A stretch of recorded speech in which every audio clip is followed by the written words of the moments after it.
ایک شخص امام علی الصلوۃ والسلام کی خدمت میں حاضر ہوا اور کہنے لگا، یا علی، روز محشر اور برزخ میں سب سے زیادہ عذاب کس پر ہوگا؟ جیسے ہی یہ پوچھا گیا تو امام علی الصلوۃ والسلام نے فرمایا، اے شخص، ان لوگوں پر جو اپنے ہاتھوں سے اپنے آپ کو مار لیتے ہیں۔ یاد رکھنا، خودکشی کرنا ناشکری کی انتہا ہے۔ اللہ تعالیٰ نے انسان کو زندگی صبر اور شکر کے لیے عطا کی تاکہ صبر اور شکر کا اجر اللہ روز محشر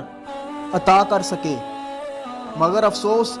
جو انسان اللہ پر یقین نہیں رکھتے، مصیبتوں پر صبر نہیں کرتے،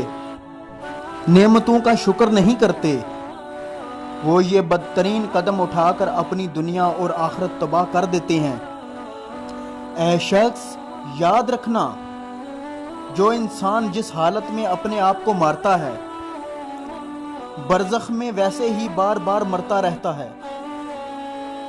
تب تک جب تک وہ روز محشر اللہ کے دربار میں پیش نہ ہو،